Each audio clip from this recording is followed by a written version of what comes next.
What's going on, everybody? Welcome back to the channel. This is United vs. Everybody. I am your host, Sean, and we are back with another Manchester United News Roundup. You guys know that throughout the year, especially throughout the summer, we do these pretty periodically, pretty frequently, mainly as the news comes out, because I don't like just kind of repeating myself and making you guys listen to the same rumors over and over again. But that's what we're doing today.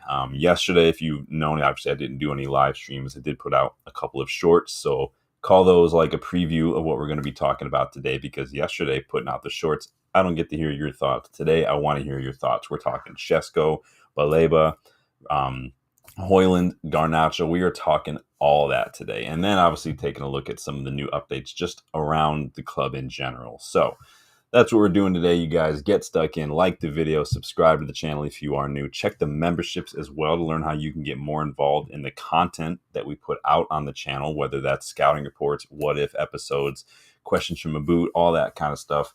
Be sure to check out the memberships. And then don't forget, Legends memberships do allow you to join in on the weekly kickabout to get involved as Dylan and I discuss the latest and greatest news. May not be a kickabout this week, though. We'll keep you updated on that because family comes first. We got a lot going on, so may not be a kickabout this week, so keep an eye on that. But yes, you still get access to the kickabout as a Legends member. And then don't forget, too, United vs. Everybody's online shop. There's a link pinned in the chat. Go check that out. One-of-a-kind gear. You can get it now in time for the new season to start. Represent the channel, represent the club. You don't give any money to the Glazers. Bing, bang, boom. All done. So let's get stuck in on the news, you guys. Kai, welcome, Kai. Hope you're doing well. We are running out of time, though. Like I said, I promised if we get to 3K subscribers before United kick a ball for the Premier League season, I will give away a brand new 25-26 shirt.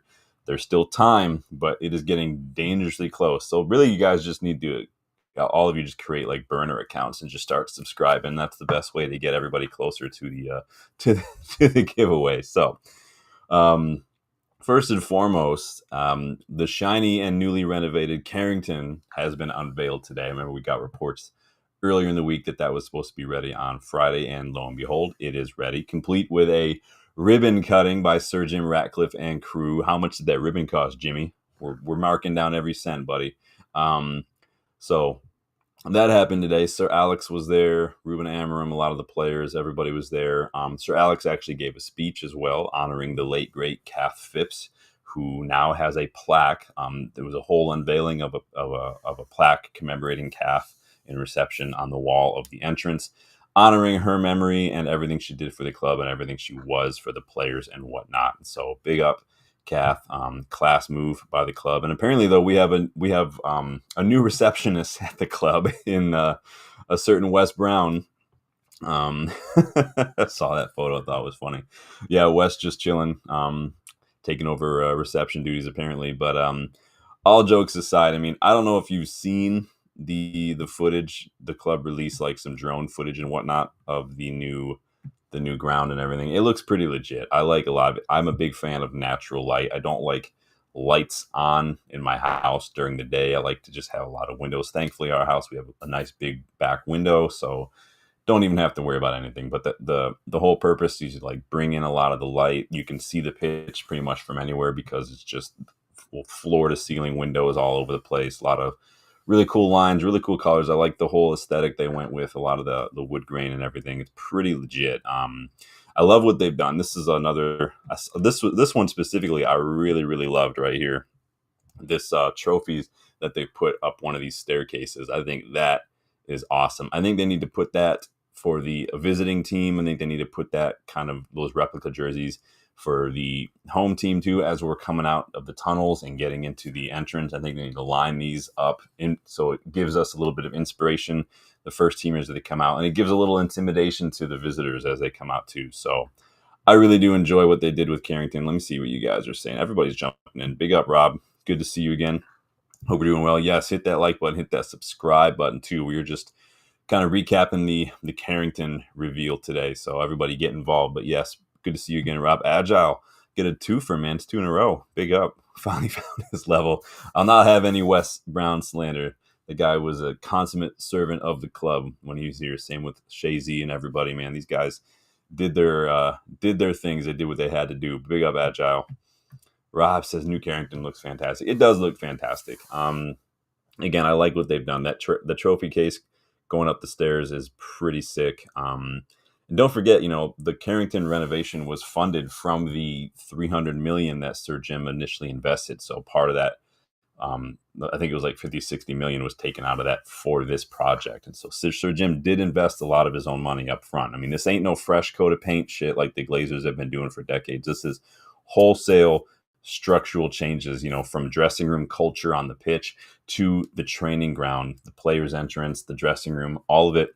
None of that's been updated in like 20 years. And so it's pretty cool to see what they've done. I think it's really going to make a difference when it comes to appealing to players. We've seen players, like young players, opt for like Man City over the last couple of years because of the grounds that they have. The actual facilities that they have are just top notch. And it's about time that we've done that. I think taking care of the players is a top priority. And so big up Dabasi. Good to see how you're doing, man. Matt Hatter says good afternoon. Yes, good afternoon. Hope you guys are doing well. It is a little earlier today.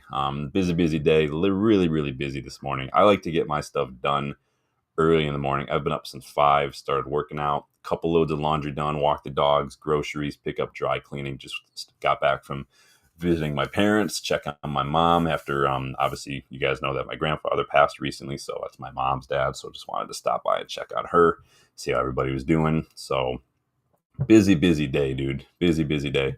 But good to see you guys taking some time out of your day to get involved in the chat. Debasi, I've never seen that spiral character because it's new.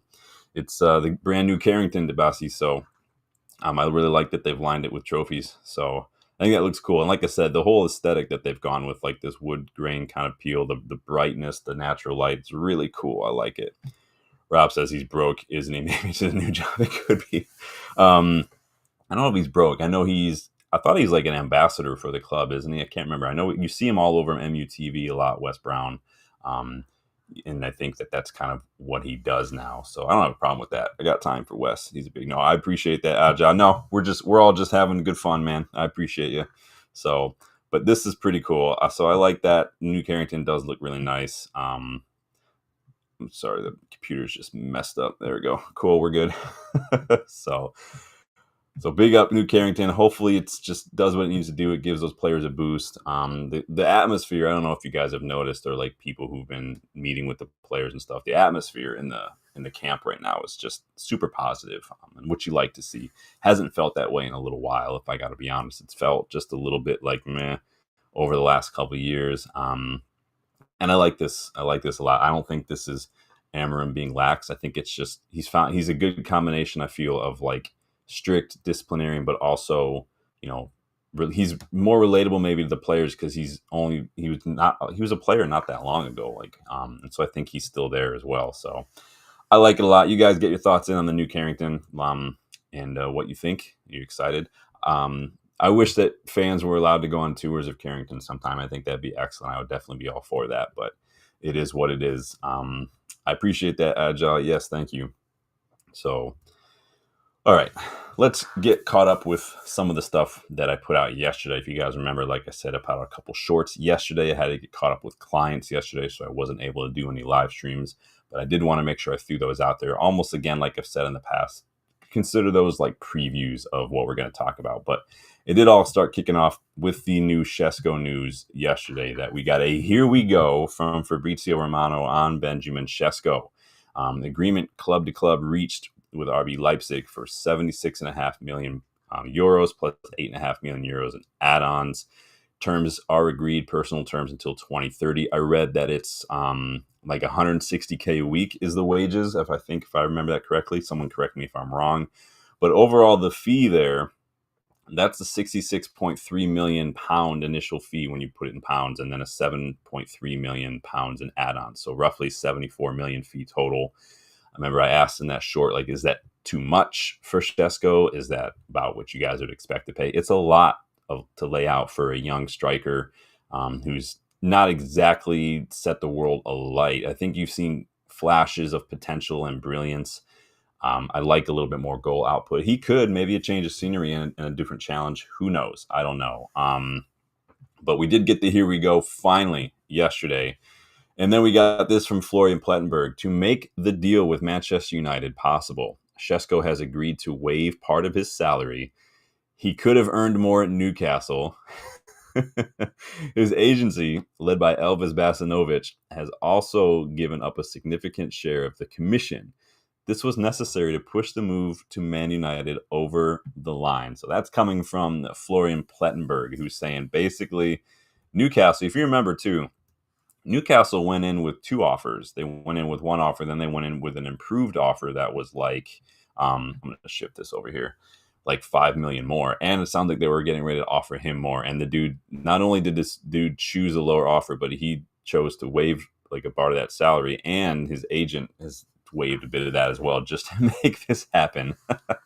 Who's that team we call United? Someone want to let me know? I can't hear. Little Hulk Hogan tribute as we wait for the answers on that one. Forever the little bros, though, Newcastle. It just is what it is. And again, shatters that agenda that people only come to United for money. It may have been in the past. We're not doing that anymore. We're done with that shit. No more of this 300K to Sancho, 200K to Anthony. Imagine Sesko's getting paid less than what Anthony's on. That's ridiculous. Like, I can't believe that. Agile says, so it's 200K once you're back in the Champions League, I think, which will be more than the Newcastle amount. If we're in the Champions League, Agile, I don't know if anyone's going to care, honestly. I really don't. It's like the add-ons of something. Usually if you pay the add-ons for a player, that means we're winning something or the player's doing something. I don't think anyone's going to care. And if we're winning, if we get in the Champions League, maybe Sesko played a part in that. I don't know. You guys said it wouldn't have been my first choice. You guys know that, but I'm always going to back the players. And really, the best part of this is just watching the Newcastle fans in an absolute meltdown. Did you guys watch the overlap this morning? Jamie Carragher was like talking, and then he like brought up his phone live and like reported that United had made the offer for Sesko. And there's this rando Newcastle fan kind of in the little group of fans that are there, and he just lost it. He was like, come on. I'm like, yes. The cognitive dissonance, the salt, the hate, the bitterness, the revisionism, the backtracking, everything we've seen from Newcastle fans this last couple of days has just been at really just the transfer window itself. It's not even United. They've missed out on so many players. We did a list on Wednesday on the Kickabout of all the players that they've been missing out on, and it's just freaking, oh, that's why I say forever the little bros, man. So it sounds like he's in Manchester today getting that medical finalized. We could see an announcement tomorrow over the weekend, maybe ahead of this friendly. I think that's tomorrow morning, this friendly against Fiorentina. So we'll see. We could get full on, and then it sounds like we're looking at other targets too. So, and I guess too, I haven't seen 100% confirmation, but someone was telling me that it looks like part of the deal was that United and Leipzig have also agreed to play like a friendly. So that works out for everybody. Everybody's gonna get a little bit more money out of the deal, which I'm surprised more clubs don't do in the summer when it comes to like player transfers and maybe haggling over a couple million. Like, just have a friendly, split the take, and everybody gets a bit. Like, I think that's, like, again, this is one of those creative ideas that I'd like to see us do. Whether or it's like looking at free agents, signing players, young players like Nippon, for instance, and then loaning them back out for like those kind of out of the box things are not unheard of. There are a lot of ways to help offset some costs, and I like that. Thankfully, we've started adding pretty much sell on clauses to everybody that we've sold, so that's how we've seen a big chunk of change this year from that. So, but again, playing a friendly is going to put some more money in the kitty for both us and Leipzig, so it's going to cushion that a little bit. So maybe you drop that down to like 70 million pounds for Sesko. I'm trying to find a silver lining to that price tag. Big up, Slash. Good to see you again. This window came out of nowhere, and suddenly I'm a lot more impressed by Ineos and how they're operating. It's so interesting, right? Because and big up, Slash. Good to see you again. So we started really quickly, earlier window than ever before. Like, started in June to accommodate that bullshit Club World Cup. Right out the gate, Cunha. Pop right there, boom. We're like, oh shit, I wasn't prepared for this. We haven't even got a chance to kind of stop being pissed off about the Europa League final. And maybe that had a lot to do with it, but boom, Cunha. And then lo and behold, who we moving on to? Mbumo. And then it was like a month and a half of could we, couldn't we? Could we, couldn't we? Maybe we were looking at Gyökeres a little more importantly, and then we kind of shifted to Mbumo hard once the Gyökeres stuff was not on the table anymore. I don't know, but it was very up and down. Like they're playing with our emotions a little bit. Cunha, boom. Mbuemo, nope. And then turn around after Mbuemo gets locked in, and it's just boom, Sesko, get it done. And then we're like, all right, cool. And then literally no sooner than that, we'll get more news. So it's been crazy, man. I agree. The window's been nuts. Rob says Newcastle fans are crying all over the internet. Places flooded with salty tears. And you know what? I might have to order a case of Geordie tears to go alongside my Scouse tears. I'm gonna have to look into that. I'm gonna go on Amazon later. I'm a Prime member, so it's like 1 day shipping. So I'm gonna order some Geordie tears, and we'll get that. Maybe we'll make them from the ground up bones of magpies. That got dark, but yeah, that would be great. So big Sesko news coming out this weekend. Just says, yeah, I don't mind. Hopefully he's ready to fire goals in this season. I'm excited. He is a little different profile of striker than we've had in a while. I think that the most I can compare him to is maybe trying to think. He's got a little bit of that Ibrahimovic about him when it comes to the things that I've seen him do in the box. He is also very quick as well. He's really good with his feet. But again, I need to be convinced because I haven't seen enough from Sesko to convince me that he's the answer, he moves the needle, or that he's worth what we paid. But he can. I'm ready to be proven wrong. I'm ready to say, okay, we paid a lot for potential, and maybe it has more to do with just coaching. Maybe it had more to do with environment. I don't know.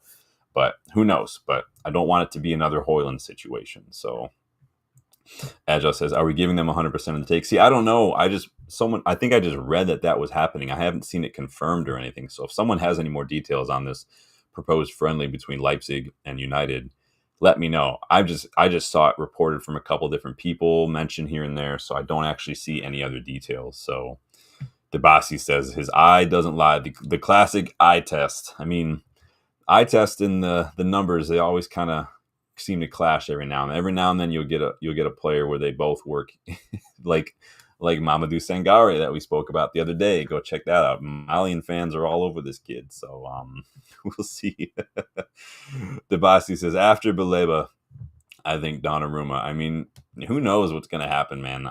I've kind of just, again, like I've said before, it's kind of like floating down a river on like a canoe or something. You just kind of got to just along for the ride and just kind of wait to see what happens, man. This has been insane. Justin's in the house.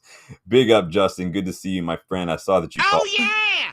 So I didn't have time to answer. But I will give you a call here when we are wrapped up, buddy. Hope you're having a good day. It's been busy for me. It's crazy hot here, man. It's like muggy, too. I keep forgetting it's Friday. It feels like Saturday. You're probably working anyway, so great to see you distracting yourself from work to stop by the live chat, Jay. So big up, man. Oh, yeah.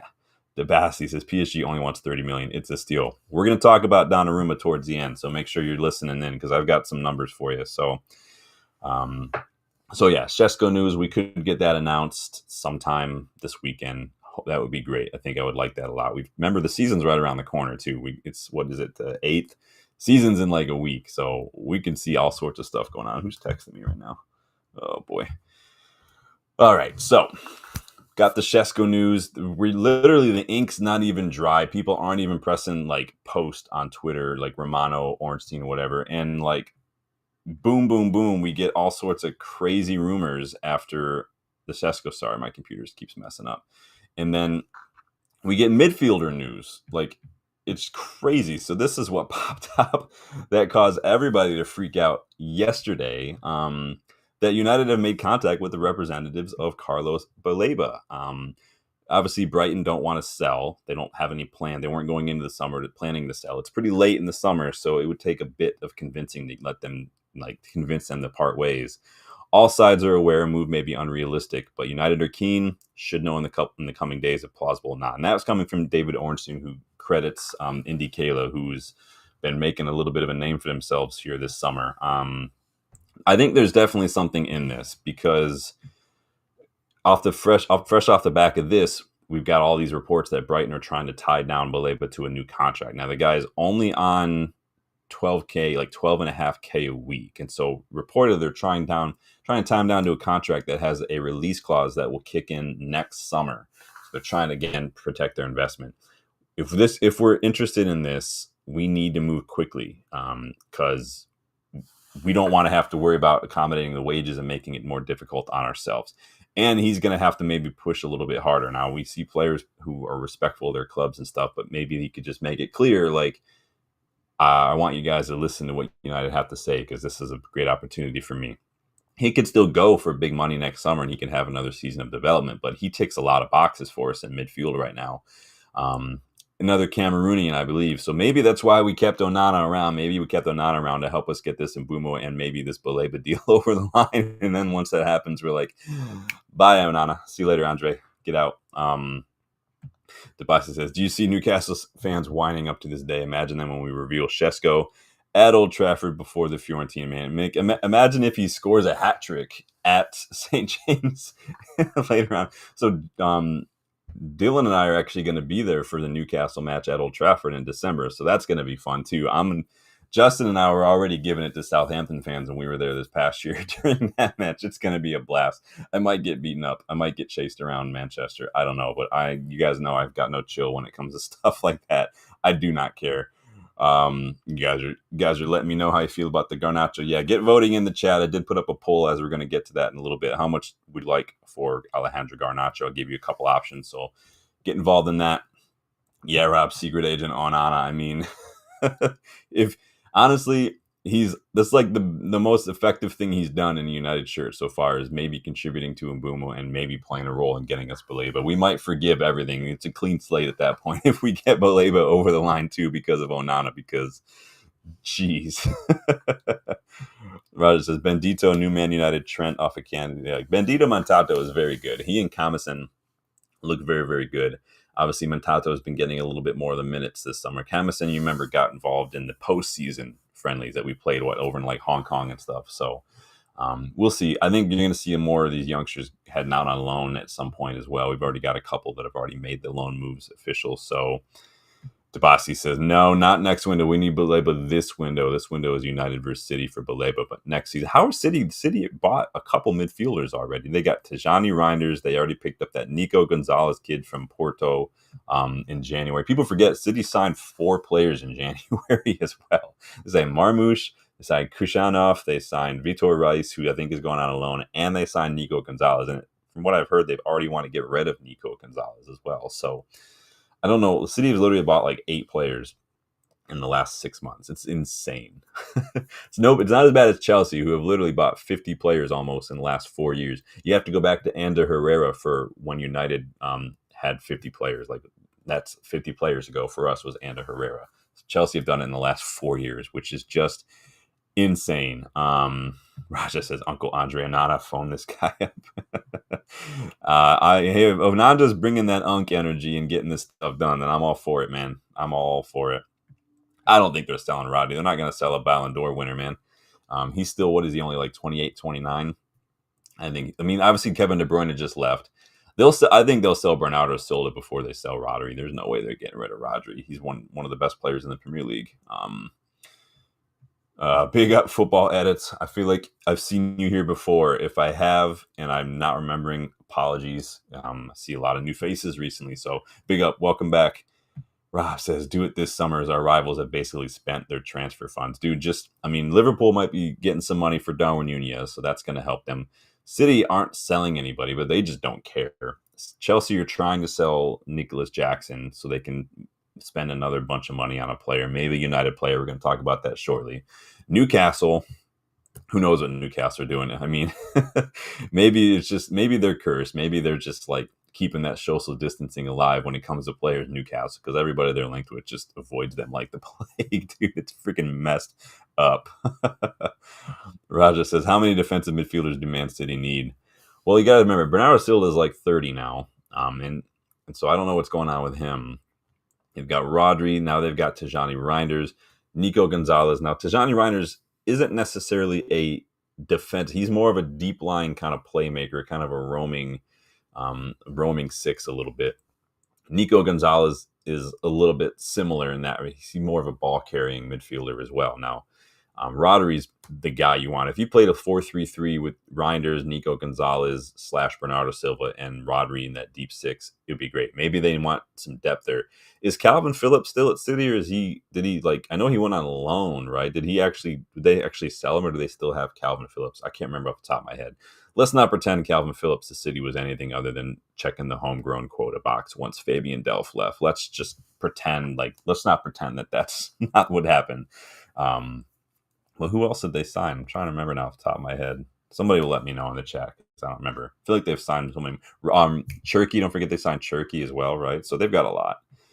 Hasty says, I read the friendly match with Leipzig will gain 1 to 2 million for Leipzig, so United get nothing or what? See, Hasty, and that's what I was talking about. Like, I've seen it mentioned. Maybe I'll just look it up real quick. Leipzig, Manchester United, friendly. Let's see if there's any legitimate stuff to this. Let's see. Manchester United have reached a clever agreement with Leipzig as part of their discussions to sign Sesko. Let me see. I'm just trying to scroll down here. Manchester United agree friendly with Leipzig to generate millions in extra revenue for the German club. While United's final bid was less than Newcastle's offer, Sky Sports Germany, Florian Plettenberg has revealed the Red Devils have reached an extra agreement. So it's coming from Florian Plettenberg here. Leipzig and Manchester United have also agreed on a joint friendly in Leipzig. So it's in Leipzig. Okay, there you go. Which will generate around 1.5 to 2 million euros for RB. Sesko deal also includes a sell-on clause for Leipzig. So, yeah, so it's basically helping them cut off like £1 million or £2 million. It's not that big a deal, but about £1.5 million. So it is what it is. It's not like it's going to be a lot, but, helps them get a little bit more. So, yes, it is in Leipzig. And, when it is at your home ground, you are going to take a little bit more the take there. So that's coming from Plettenberg. So big up for everyone pointing me to that. It's Usman. Usman's got himself a new name. Big up, Usman. Good to see you again, my friend. Raja wonders if Ugarte is leaving to fund another CM. So Collier might be going on loan. So we know that much. Casemiro will be gone in a year. So we know that's happening. Mainu will come in and rotate. Another midfielder, physical midfielder, would not go amiss. Ugarte worries me a little bit after that Everton match, like we spoke about the other day. He did not have a great second half. He had an absolute shocker. And so we'll see what's happening. Again, maybe Onana's getting involved in this. We need to move quickly. I think I saw, too, that Baleba has now started following us on Instagram. So in football talk, that means he's coming to United. So mark your calendars, prepare your tweets and everything. But we'll see what happens. We'll, of course, be keeping an eye on that one. I mean, the spending, I know you guys have mentioned like how Ineos are moving. Like the spending's been a bit up there this summer, and Baleba's not going to be cheap for sure. We might have to sell another homegrown player. We know we're planning to sell like Garnacho, for instance. We've got some loans out there. We've gotten a couple fees from things as well, from sell-ons and whatnot.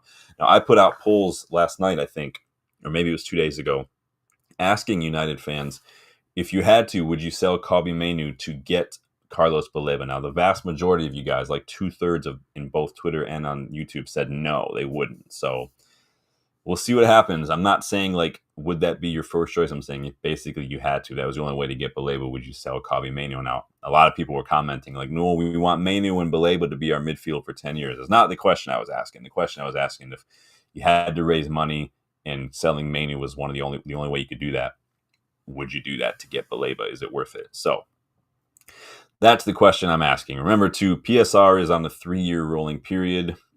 So we could still kind of go hard this summer with these upfront first installments on these payments, and then wait until next summer to free up funds, make some more money, sell a few more players, see who's going on. Maybe there are players like Rashford who will go out on a full fee next summer. Casemiro's wages will be off the books next summer as well.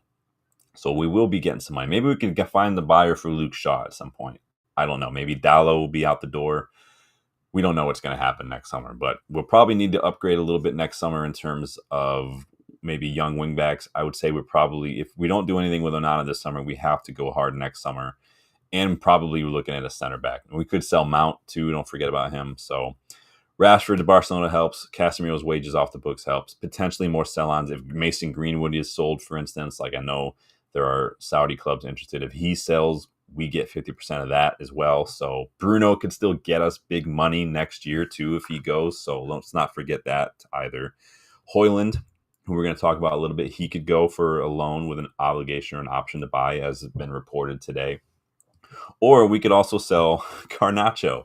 So this was also coming out today. I'll get caught up in the chat real quick too before I get started. So Debasi says, imagine Hojlund saying he wants United. We have no chance. I mean, maybe Tonali would want to leave. I'll take Tonali as well. Raja says, hopes that Baleba helps us and tells him he would like to move. Yeah, that's pretty much is what he needs to do, basically. Or at least tell other clubs I'm not interested. So if maybe we have to wait a year. I don't know. Is it more important to get somebody in now or wait a year for who you want to get? You know, that's a difficult discussion for some fans. Football heads. Oh, you changed it. Big up, Usman. The bossy says Lucky Singh would have already told Garnacho to take the bus to London. Big up box. Good to see you again. Says Wharton and Baleba will be the dream. Wharton would be excellent pickup. I do like Wharton. Stiller and Baleba I think would be an excellent midfield combo as well. I like Stiller's playmaking from deep rolls as well. Stiller's not as defensive minded as like someone like a Baleba is. Baleba's press resistance and his touch are excellent. I've watched a lot of him when he's able just to beat that press, that initial high press. He's able just to drop of the shoulder, a simple little feint here and there, and then he's off to the races. And he's so quick, you have no chance. So Stiller, yeah, Debasi says Stiller. Yeah, I don't think Dallow's going anywhere this year. I'm talking about next year when we've got to start thinking again for the next round of this rebuild. What kind of positions, what kind of players we can move on a little bit. I don't think Dallow's going anywhere, mainly because he's got himself a new shirt number, and we know that typically means you're not going anywhere. So Hesse says, I think Manu will be developed to be Bruno's successor. Can't let him go no matter what. You guys know I love Manu. I wouldn't plan on him being a regular in the starting 11 anytime soon because he's still very young. If he wants to get to the Bruno level, he's got to develop his passing range. I think that's the physicality and that passing range are probably things that Manu needs to focus on. He's really good. He's really press resistant. He's really good on the ball. I think he's shown he can be really effective in and around the opposition box with his link-up play, his movement, things like that. He scored a lot of excellent goals for us in those positions. So we'll see. Maybe he could replace Mount as one of the 10 options and rotate there. I don't know, but I need to see more of him if he's going to play a deeper role, if that makes sense. I'm not saying he's not good. I'm just saying he's young and he's still developing. It's only this past season where we saw like his body start to develop a little bit more. And so I think it's a reminder that Manu's still pretty young. Hesty says, if Man City comes to the race for Baleba, then I'm worried. I can't. They've signed 4 players already, haven't they? They've got who they get? Johnny Reinders, Shirky, Aiton Nori as well, and I feel like there's somebody else. Oh, James Trafford, who they let go and because he was at City, and then they paid more to bring him back. So what you gonna do, man? Bach says if we can get better than Manu, I'd sell him. Yeah, it's more of a question, like I said, if that was your only way to get Baleba, would you do it? Kind of a thing. Interesting. All right, so getting back to the Garnacho situation. So, according to Ben Jacobs, Chelsea have officially opened talks for Alejandro Garnacho. That was coming out yesterday, with the Manchester United winger keen on a move. United seeking in excess of £40 million, but Chelsea feel the price would drop should Benjamin Sesko's move be completed. That's coming from Ben Jacobs again. I don't know where Chelsea are getting on. How many hotels do they still? There's Clear Lake have just lying around that they can. There's like a Motel 6 or a Red Roof Inn lying around. You guys know what those are. I don't know if you guys know what those are. They're just hotel chains. They're a Best Western lying around like London someplace that they just discovered that they owned. Aren't they? They're also trying to get Xavi Simons as well, right? They just spent a bunch on Bino Gittins. They're never going to get money back from Mykhailo Mudryk, so that's a transfer, like a lot of money that they're never going to get back. They spent a lot on Caicedo and Enzo Fernandez, like 200 million. They've got so many defenders that they need to get rid of. Disasi, who's the other guy from Monaco that they signed? Badiashile. They've got guys like Colwell, Fofana, right? They've got a lot of defenders. They got a lot of players, Chelsea. They picked up Delap, João Pedro. I mean, I don't know how many attackers they need. Remember, they've signed 49 players in 4 years too, Chelsea. Like, this is embarrassing. But again, all those reports yesterday claim that the deal is accelerating for Garnacho to go to Chelsea, could be done soon. David Ornstein claims, Garnacho does expect this to happen. And then it was reported by Romano as well that Garnacho has agreed on every detail of his personal terms. Talks with United about his transfer fee will now follow. And so question now is, how much do we ask? Because 40 million is an absolute piss take. If you're paying 55 million for Bino Gittins, if you paid pretty much twice that for Mikhailo Mudryk a couple years ago, there's no way he's going for 4. I would never sell him for 40 million. I asked you guys what you thought in the chat. Let me see what you guys are saying. So far the overwhelming winner is between 50 and 60 million. Second place, 40 to 50 million, came in with 30%. And then even 15% of you are saying more than 60 million. So 40 votes so far. Keep getting involved, because, either way, it is a big chunk of change for us PSR wise. If, let's say, lowball 40 million, 40 million could technically cover that first installment for like Baleba. It could get Baleba over the line like that. 40 million from Garnacho could sign you Sene Lemons and Hayden Hackney all in one fell swoop. You wouldn't have to make any payments. Like that, it's like buying a house cash. Like, no mortgage, cool, I got this. We're just gonna do it. That's a pretty good chunk of change. Like I said, it can take care of that first installment for Baleba. But you guys get involved. Let me know what you think the fee should be. Emmanuel says, welcome to the channel. Baleba, I'm in love. I'm a believer. I couldn't leave you if I tried. Debasi says, Ruben definitely needs a profile like Baleba. I think he ticks a lot of boxes. He's got a surprising passing range when he does get a little bit of time and space. I'd like to see that improve a little bit more of the kind of courageous passing, the incisive passing. I've seen him do some good switch of play. I've seen him do long balls. He's really good carrying the ball, which you guys know I really like. And so I wouldn't be opposed to that. And his press resistance, something that we've seen Ugarte struggles with, even against someone like Everton. Yes, it was preseason, so I'm not going to nitpick a little bit, but it's not something I would say when you think of when you're listing Ugarte's characteristics. Press resistance, progressive passing is probably not the top of the list that you're going to say first, right? You're probably going to say like aggression, mentality, defensive output, like energy is probably what you're going to say. So I don't think they have logic, Rob. I don't think there is any logic at all. Box, I'm on board with you, Box. I think that if you look at what other players are going for, look what Anthony Alonga went for to Newcastle, like 50, 55 million. Like, Garnacho is a Puskás winner. He had really good numbers last year. He's young. He's on low wages. Like, it makes too much sense to ask for much. He's got a lot of senior appearances for someone so young as well. Like, it just makes sense. Like, we can't be bent over the barrel. So I get that some people are like, just get him out of here. It's all profit anyway. But at the same time, we can't be that club anymore that gets done in the transfer market. We just can't. Especially if you're selling him to a rival in the league, you're going to make him pay a little bit. You're going to soften that blow a little bit. Hesse says, Chelsea definitely projecting Garna for reselling him. Maybe. Yeah, I don't know. Yeah, Raja, I think Xerxes could play a variety of roles, and we'll talk about that in a little bit, because he could play, 10. He could play striker as well. So Xerxes' role moving forward could be an interesting one. So what are you guys getting involved in? Box says, it's a big liberty that Chelsea value Garnacho at 30 million and Jackson at 90 million. Yeah, that's another point. I think, according to Jacobs, right, it's Chelsea probably think that we are going to be, they're taking the Real Betis route with Anthony, right? I think they're planning on leaving it a little late. They're planning on us spending a lot of money on Sesko that will just be amenable to a lower fee late in the transfer window because we're maybe feeling the pressure.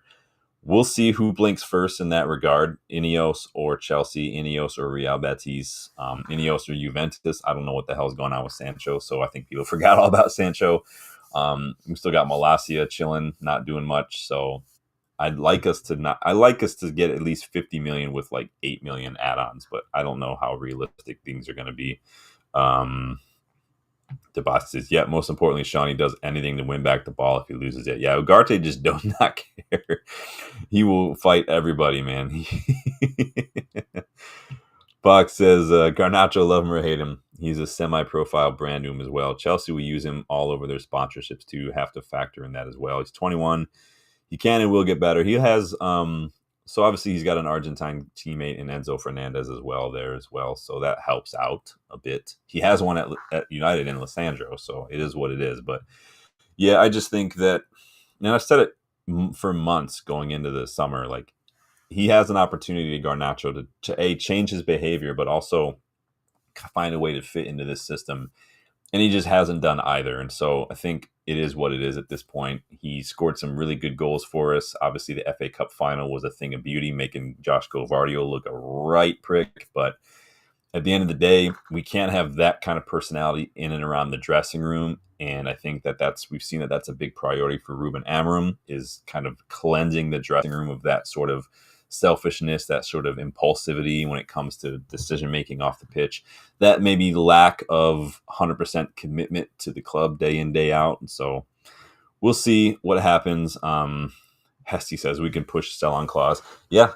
Well, you guys know we do love a sell-on clause here at United, so I've got no problem with that. But I do not want to get a low fee, and so Hesty says he's got more followers. Oh, I don't know about that kind of stuff personally. I don't look at that kind of stuff. So we'll see what happens though. But I do. What are you guys saying? 55% of you say between 50 and 60 million. All right. Well, I'll let you guys keep going for a little bit, because I have no idea what's going on with Sancho, what's going on with Anthony, what's going on with Malacia. None of these guys are haven't heard anything about any of these guys since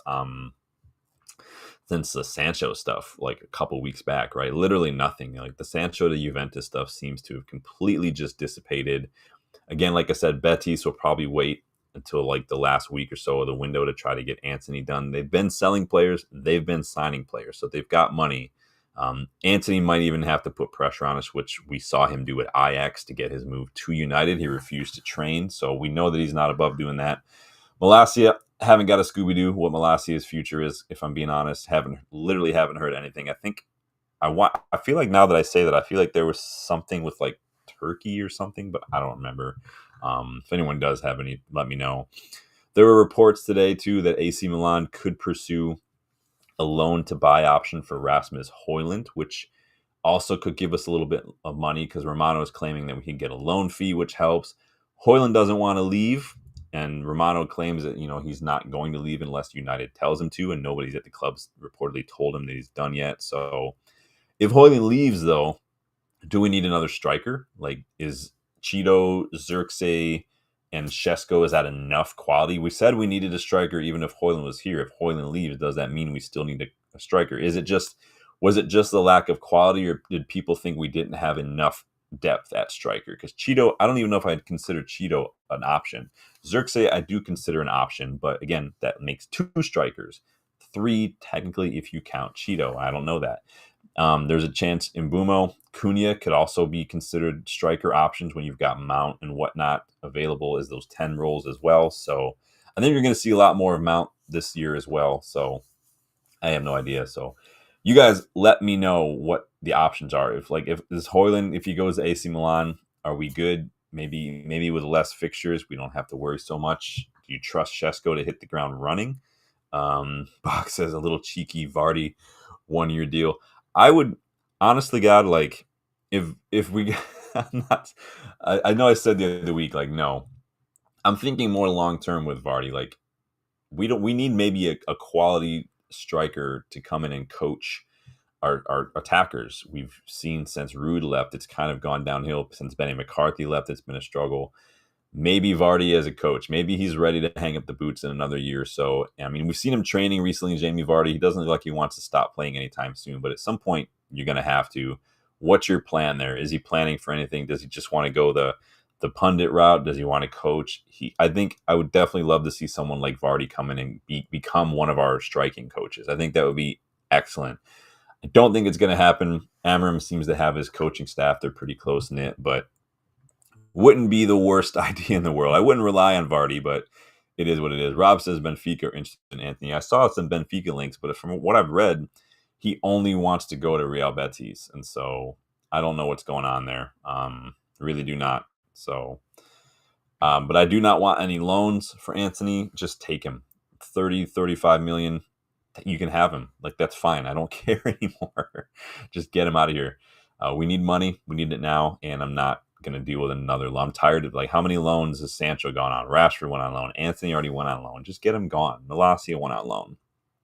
But yeah, so if Hojlund does go to AC Milan with a loan with an option to buy, does that leave us light, or do you trust Sesko, Xerxes, and Cheeto, and maybe Mbumo, Cunha, maybe Bruno rotating in as a false nine? Do you trust that in a pinch? You guys let me know your thoughts in the chat. So moving on to a little bit to wrap things up a bit. Like I said, it wasn't going to be a super long show today, you guys. Make sure you're hitting that like button for me. Make sure you subscribe to the channel as well.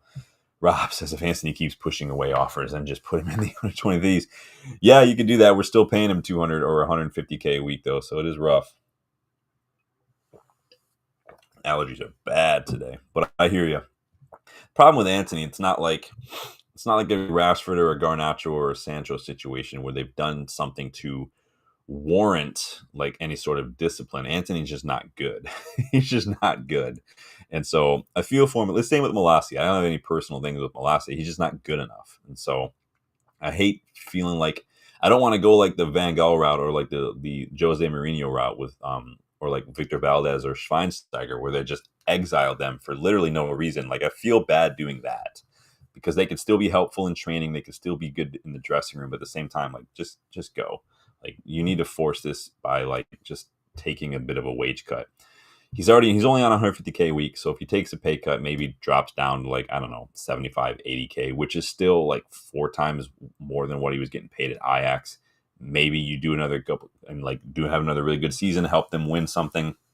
Maybe they'll get you a raise, or maybe you get bonuses, negotiate some bonuses. We're scoring for fun. You just get some bonuses in there, man. Like, it's ridiculous. So I saw some from Ben Jacobs that apparently PSG would accept around £26 million for Gianluigi Donnarumma after apparently they've decided to not offer him a new contract. Now he's going into the final year of his contract. So remember, they just won Champions League. He's on about 215K a week right now. And he's got bonuses too. So at PSG, those bonuses push it to a pretty hefty amount, almost 300K a week. Does that price tag, though, there's a $26 million for Gianluigi Donnarumma, does that change anybody's mind, or are you still looking at the wages, which are substantial? We just, not too long ago, like, moved on a keeper who was on like 300K a week in David De Gea. 300K a week is a lot. Does that price tag change anyone's minds?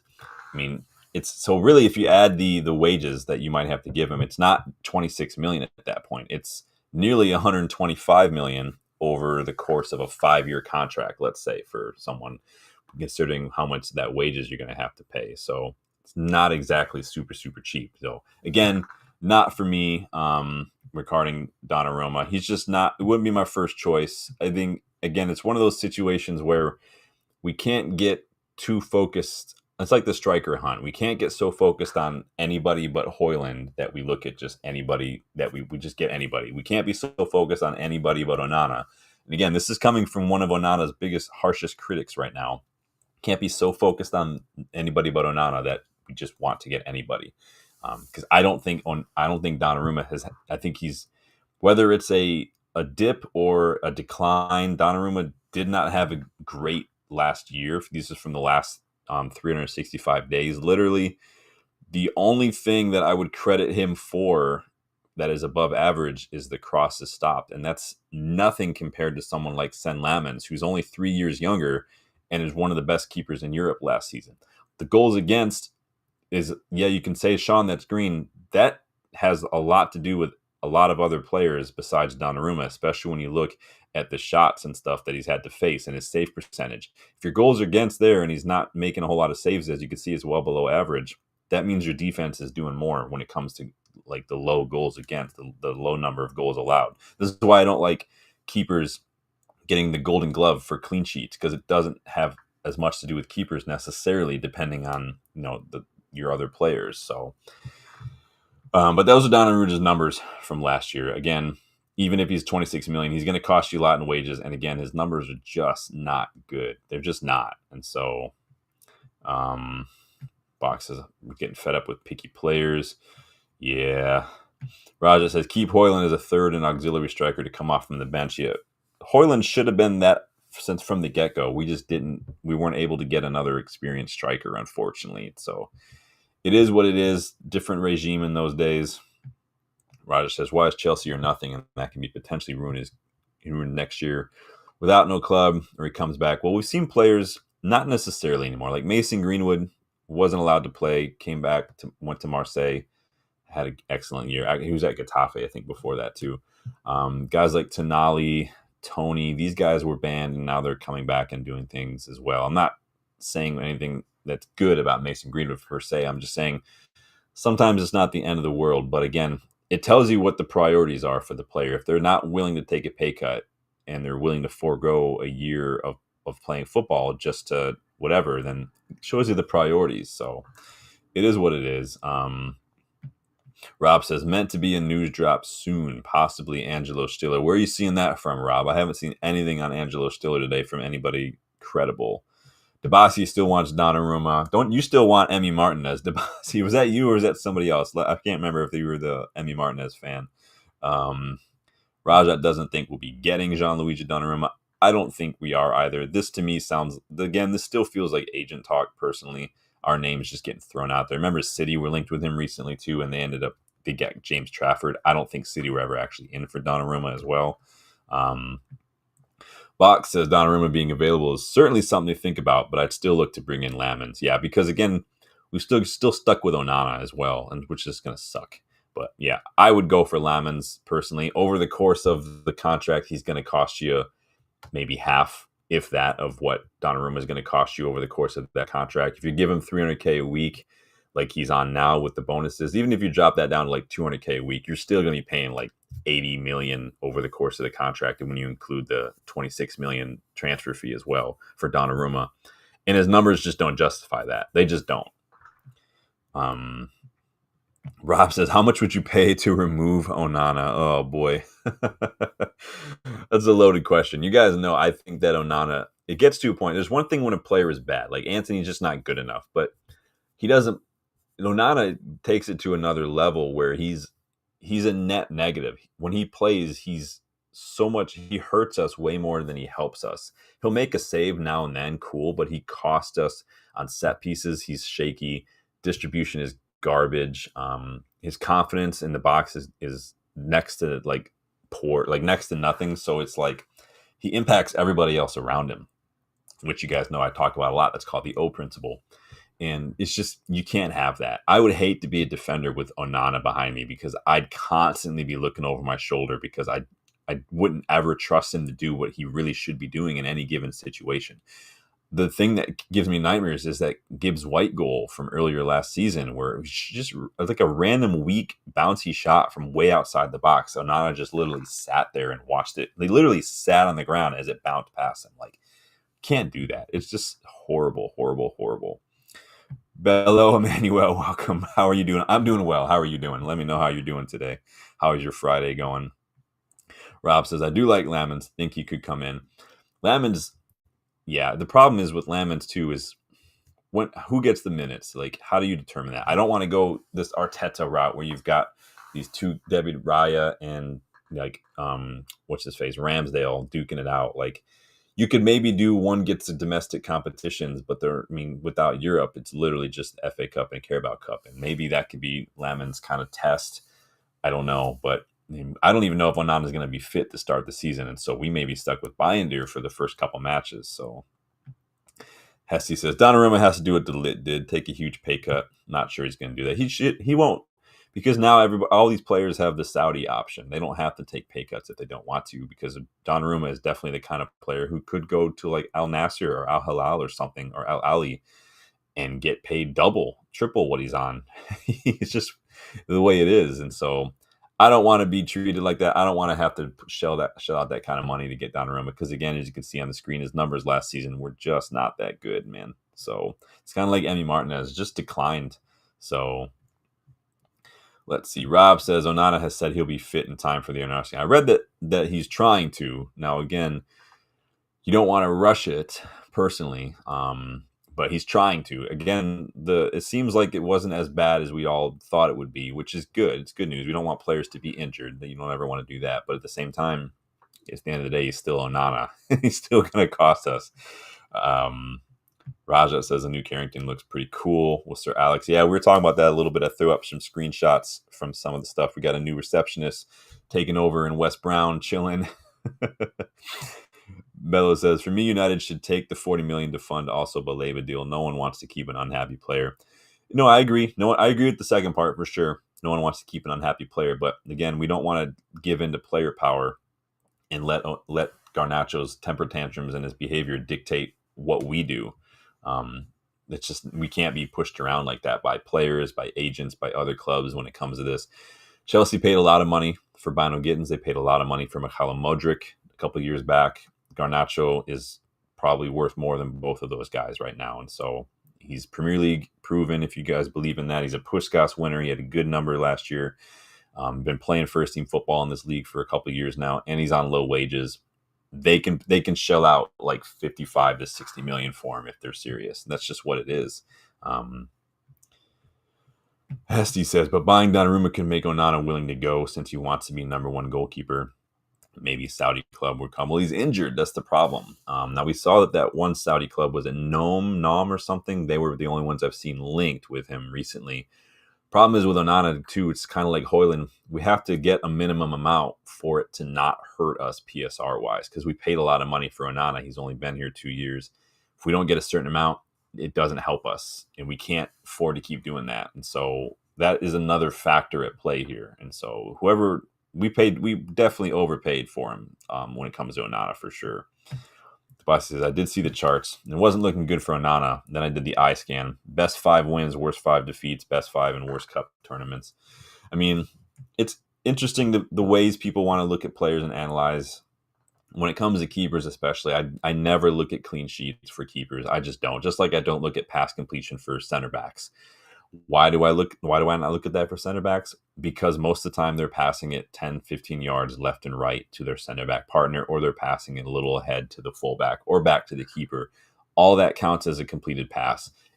Numbers can be misleading. And so you guys know I've always felt like the eye test and the numbers, they need to work together, not against each other.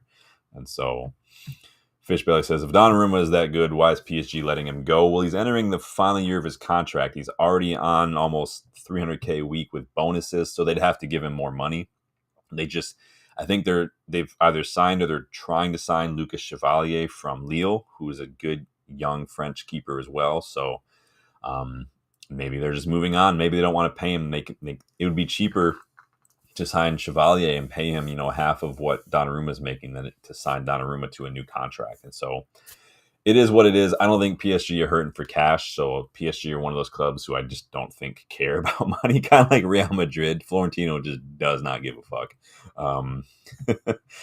Box says, I'd love the Saudis to come on for some of our players, but the players have got to be willing to go. Yeah, we seem to get screwed when it comes to the Saudi league, like not giving us. I mean, how much did Eric Bailly go for? Just like peanuts, basically.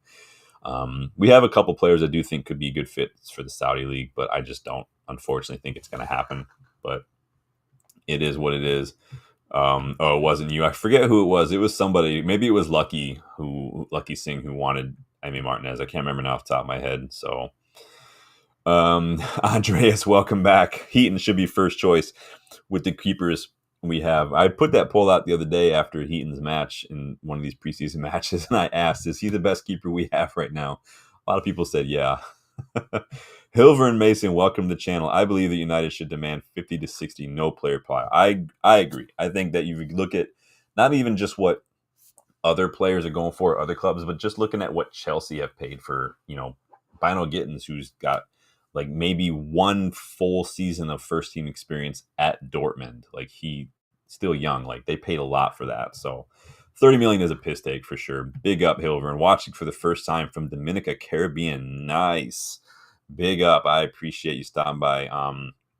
That's awesome. The DR, not too far. I've been to Honduras a while ago. That was probably like 15, 16 years ago. I was in Honduras. That was a good time. I enjoyed that. It's about as far down there I've gone. I've been to Haiti as well. So some good trips down yonder. But big up. Thank you. Appreciate you guys stopping by. Debasi says Heaton is a little old. Yeah, no, it's tongue in cheek, Debasi. We're not super serious, but yeah, Heaton's a good personality to have. He knows the club. You need to have 3 keepers for warm ups and training purposes anyway, so that's why we keep him around. Big up, Lionhearts. Good to see you again, man. Hope everyone's doing well here. Fish Bailey says, so if Donnarumma want more money, then unfortunately United don't have that, so we go for a cheaper alternative. And that's why you look at someone like Sen Lamens. You guys know my pick going into the summer was Andre Lunin at Real Madrid. I think he was an excellent option. Good. He's playing at a huge level right now at Real Madrid. Took over for Thibaut Courtois a couple of years ago when he was injured for the season and did amazingly well. 26 years old, really good numbers. Not like that would have been my pick, but Sen Lamens, I'm not going to say no to. It's just the problem is, again, it's just the fact that Onana's still here. And so it is unfortunate. There's always January too. If we bring in Sen Lamens, for instance, and he shoves Onana down the bench, Onana could still go in January as well. Like, it happens. So, but on Donnarumma, I'm not a big fan. You guys know that. It isn't personal. I'm just looking at the wages. I'm looking at his performances. I'm looking at the numbers that you see on screen right now. They're not great. They don't make for good reading. So it is what it is. Let me check for any updates. You guys make sure you're hitting that like button. Make sure you subscribe if you are new. We are on the road to 3K. If we do get to 3K before the season starts, running out of time, but if we do get there, I will do a giveaway. We'll give away a brand new 25-26 shirt of your choosing to whoever wins the giveaway. I'll even throw on the name set if you want that. We'll throw on Carabao Cup patches if you really have your heart set on Carabao Cup patches. But we got to get the 3K. We're getting closer. We've got a lot of subscribers in the last week or so, so we'll see what happens. Debasi says we have the money. We seem to be pulling money out of nowhere, but we did get a bit of influx from different ways. We went over that the other day as well. So interesting stuff, but that is going to do it for me on today. Let me take this guy off the screen because I'm tired of looking at those shit numbers. So yeah, a little bit of Sesko updates coming out this weekend. And then Carlos Baleba updates yesterday. Obviously, I threw out a couple of those shorts yesterday to kind of preview what we're going to be chatting about today.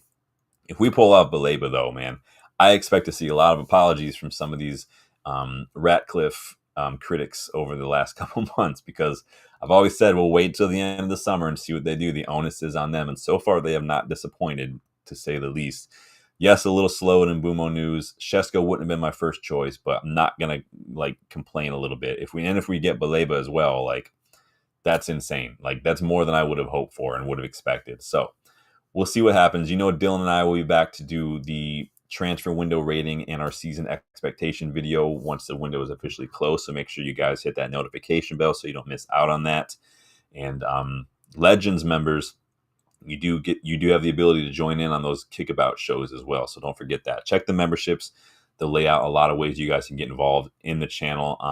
Leonard says, I was asking the same thing today. Where's all this money suddenly coming from? Well, you got to remember, despite what the media is trying to tell you, we're not spending 190 mil or 200 million this summer. We haven't spent that. What we're spending is the first installments on each of these transfers that we've made. So the first installment on Cunha might have been 25-30 million. The first installment out of Mbumo, similar thing. That's what comes out of your budget this summer. PSR is also a 3-year window. So even if we spend a lot now, we have 2 more years to get money in. We save money on Rashford's wages. We've got sell-on clauses from a lot of these things. We got money from preseason tours as well. So keep all that in mind. We are actually getting some stuff. If we sell any more players, if we sell Garnacho, that's a big chunk of change as well. We are getting a bit of money. We've saved wages without being in Champions League as well. So there's a lot of ways that we've made money. We already had a little bit of a budget going into the summer as well. And again, we're not spending 74 million on Sesko. We're spending this summer the initial fee. If we sign a player for 5 years for 100 million and we spend 3 years and we spent 50 million on that player, if someone comes in and buys him for 100 million 3 years in, we've technically made money on that player. That's how this kind of stuff works. And so interesting. Yeah, Rob, forgot about that too. Sponsorship at Carrington. that does help as well. So if we get naming rights, have we done the naming rights to the training ground yet? We lost the one sponsor a few years back because of the Super League protests, and then Tezos came in, and I think theirs is done now. So we'll get another one, and that'll be a big chunk of change as well. So I'm not too worried about it. I didn't expect a lot of the unexpected stuff to happen. So we'll see what happens. But you guys, thank you for stopping by again. Make sure you like, make sure you subscribe to the channel if you guys new. I do appreciate everybody getting in the chats today. Enjoy the rest of your Friday. You guys know that we've got that friendly tomorrow morning against Fiorentina. I think that's a 7:45 a.m. kickoff for me. I think it's on MUTV. Correct me if I'm wrong. If any big news, any breaking news comes out over the weekend, I will, of course, be here to get your thoughts and your opinions and your reactions to all that. But until then, you guys, enjoy the rest of your Fridays. Stay safe, stay chill, and I will see you guys on the next one. Take it easy.